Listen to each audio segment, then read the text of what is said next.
So today is the 11th of November 2015. It's a Wednesday. It's 1 p.m. So I've read a book called Dan Brown. Sorry, a book called Inferno by the author named Dan Brown.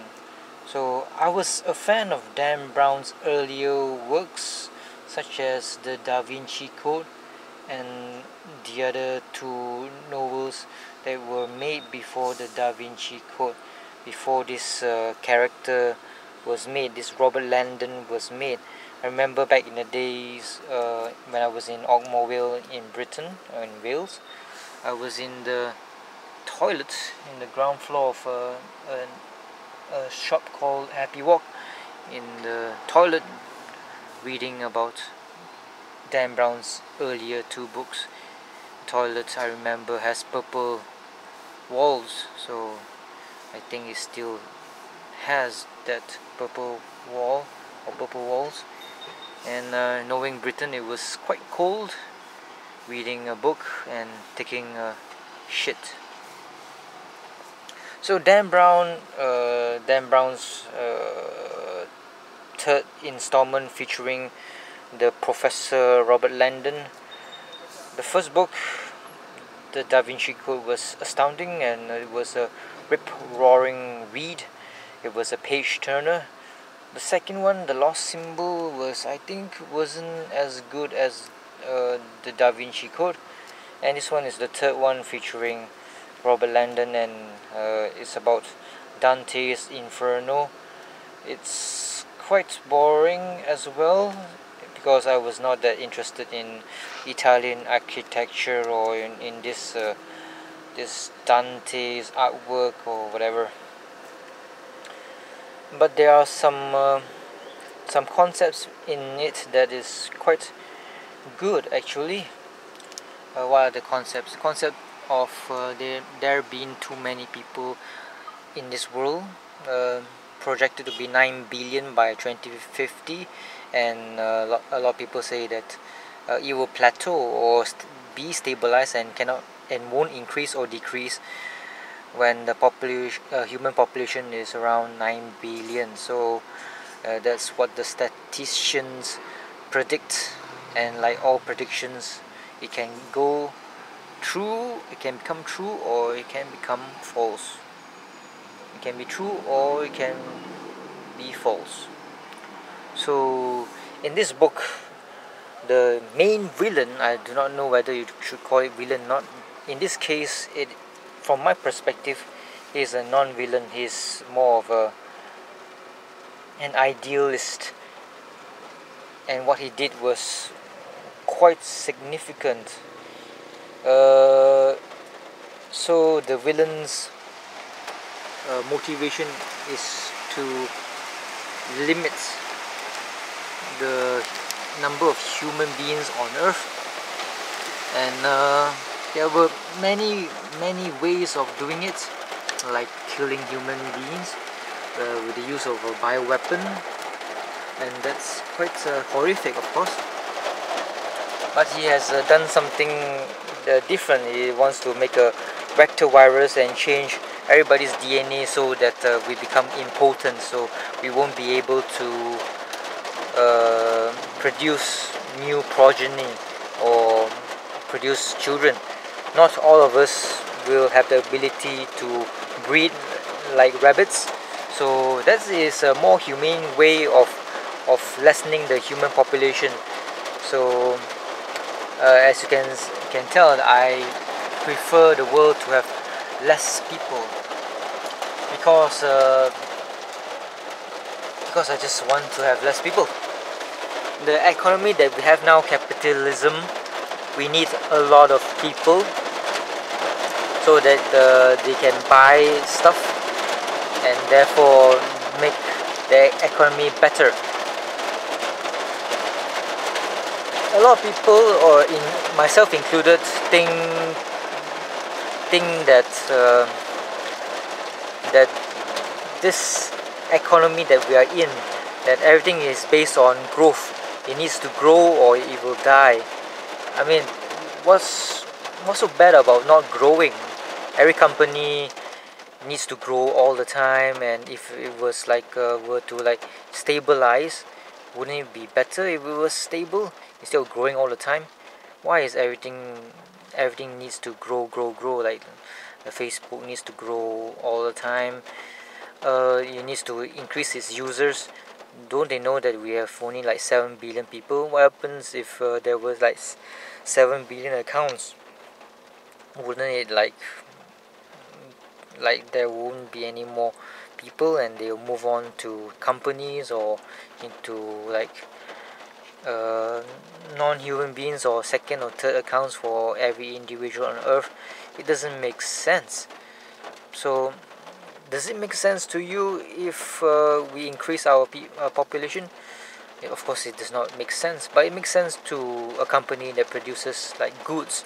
The more people there are in the world, the chances of them buying your product is higher, and if there were less people around, then the chances of people buying your product is less. So in the perspective of a company, you want to sell your goods, make sure that there are a lot of people around to buy your goods. So let's go back to, like, say, if we have less people, right? Like say now we have 7 billion people. What happens in a blink of an eye? There were like 2 billion people.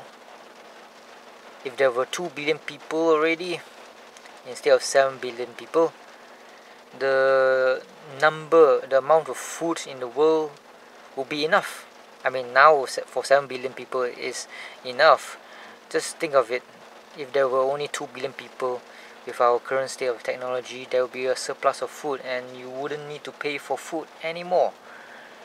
And that goes is the same for habitat or accommodation or a house. Houses would not be expensive because there are nobody, no people who wants to rent, and therefore when that happens, the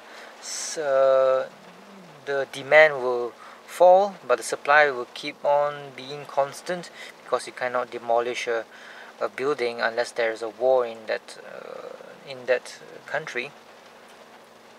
So when supply goes down, the product will become cheaper, definitely, and therefore you won't need to waste 30 years of your life working just to pay for your accommodation, your dream house, or your condominium. Wouldn't that be a perfect world? To me, it looks like a perfect world. The less people there are, the less strain on their current resources that the amount of people will put onto our world. So let's look at Japan. Japan has a very huge aging population, and they need to support it via the government or via the new population or the young generation that needs to pay taxes. But the new generation is unwilling to go into family life, produce a child, because they think that, if I produce a child, it will cost a lot of money, and if it costs a lot of money, that means my lifestyle will be impeded. I wouldn't have the chance to go on a holiday, and fuck that. They think I might as well enjoy myself. I work and I go on a holiday, instead of I work and I produce the money so that my child can go to kindergarten. I can buy diapers for my child, I can buy food for my child, I can do all these things just for my child. They would think, the new population thinks, fuck that, I do not want to do that. I do not want to live in order to provide for a child. So with less children around, that means in the future there'll be less taxpayers. Therefore Japan is fucked, because if there's less taxpayers, that means there will be less money for the government, and when there's less government money for the government, that means there will be less money for the government to pay for infrastructure, to pay for the hospitals, and to pay for the aging population. So fuck. So the government needs to like increase its population. But is it really important for Japan to increase its population? If you increase the population, right, wouldn't that be like exacerbating the the problem? Wouldn't it be better if they just let the dying generation die off, and with this huge amount of huge burden being destroyed in the years to come, and in the future there'll be a smaller aging population? Wouldn't that be good for the government? We should not look at the here and now. We should look at the future. That's the problem with humanity. They always look at your bottom line now. They want the profits now, but they never look at the what it would do to the future. So for Japan's case, it is better if they were to like face the hardships now, so that they can have a better time tomorrow or in the future. Don't increase their population. Just bear with it. Tighten their belts and hope for the best. Don't go and increase their population. Don't encourage their young ones to go and have sex and have children. That's not the point. If they were to keep the population at the same level, that's kind of like the bad news for them. I think it's better for them to like decrease their population, and therefore decrease the pain that they will suffer through, the pain that they will get in providing for their aging population. In the future, there will be a uh, smaller amount of aging Japanese, because now there's like not many Japanese around, not many Japanese of the working age now, compared to the number of aging or retired Japanese, which is a lot. So in the future, when this very old Japanese die off, this small amount of working Japanese, when they grow old or retire, so that means in the future there will be less Japanese who are in the retirement or aging category. So there will be less of a problem. So don't increase the population now. There's no point. Just fuck it. No thanks. No thank you to. They don't need any like immigration. So they don't want to have a problem now. I mean, it seems like it's quite bleak in the future. Less people, less children. That means less taxes. But in the long run, I think in the future it will be better for Japan. So just buckle up, Japan. Now you don't need to import people into your country, like what's happening in Germany. In Germany, they think, oh my God, our population is not increasing because of the effects of the economy. Things are becoming expensive. Childcare cost is too high. That's why a lot of people don't want to have children. It's the economy. Okay, you look at it. Education is expensive in America, so what's the point of having children or having a lot of children? There's no point in that. And to provide for your children is expensive. There's no point in that. If the world were to like make it more livable, as in making accommodation cheaper, and have these like the law of economics or the law of capitalism, ignore the law of capitalism, which is the supply and demand. In cities, the supply for accommodation or for houses is always lower than the demand. We try to like invert it, make sure the demand is high. The supply is high, whereas the demand is low. Try to do that in cities. Therefore, we can make cities more livable. It's cheap to live in cities. That's what I'm saying. make living in cities cheaper, and people would be more inclined to have children. When education is low, cost of education is low, cost of living is low, everything is low, you will have people who are willing to have children. And if you were to use the capitalism way of doing things like supply and demand, then forget about increasing the number of your increasing your population.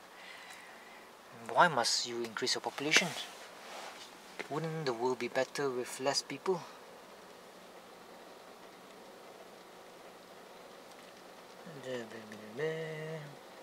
What am I talking about all these things? So I'm just rambling on. This is what I believe in. The book was kind of like boring, but the concept is good. I kind of like it. It's not bad. I have to skip through a lot of the crap pages. The only thing that interests me is the philosophy behind lessening the amount of people in the world. I don't know whether I can find the passages or not, just to make my videos a bit more interesting. I think you should go and read it yourself, just to find some of the interesting bits about human population and whatnot. So the format for these books is becoming a bit too predictable. Can be boring as well. So normally the protagonist, Robert Landon, is always like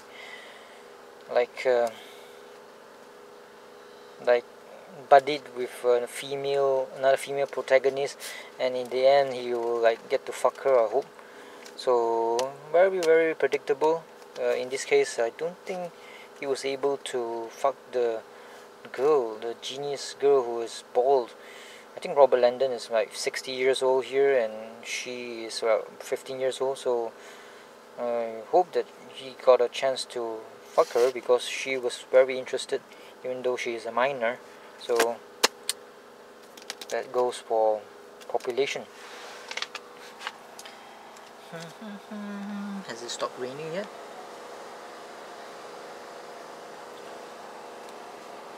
So there are many ways of lessening the human population. Normally the capitalism would lessen the number of people in the world, or lower the population by way of cost versus logic. Normally human beings are not logical. You look at Britain, the stupid ones, the ones who are not contributing to the economy, who are just lying down and collecting dole. They are having more and more people, or more and more children, because they are taking advantage of the dole system. The more children they have, the more money they get, free money from the government. So we need more smart people, and normally smart people would have less children because of the way things are now. Everything costs money, it gets more and more expensive to live. Therefore, if you have too many people in your family, it's going to be a burden. Well, unless you were born rich, you have a super successful company making millions of dollars a year, or you are a billionaire, then you can have as many children as you like, because you can afford it. Normal human beings like us mortals, we do not have the privilege to do so. So it's a bit harder for us to procreate, to make the future generation, to make little human beings. So that's about it. I don't have anything else to say about the human population and the need to destroy them. Go and read this Dan Brown. It's okay. It's amusing. Not as profound as the Da Vinci Code, but just as just as, I mean, it's strange actually. The implications of what happened in this book has future implications to the, I mean, has a wide implication to the future of Dan Brown's books when he uses Robert Langdon, because the Robert Langdon's universe has changed significantly in the aspect of, is she pretty? In the aspect of most of the human population uh, has lost its ability to produce children. So yeah, it's quite world changing. Whatever happened. Humanity's DNA has changed. Very interesting. Fuck, I've been rambling on. I should actually think properly of what I wanted to say. Write down an essay, write down on my computer, and just read whatever I've written. If I do it like this, not impromptu, just without a structure or rhyme, I'm just like a babbling person. Should write a speech first. That's what I'm trying to say.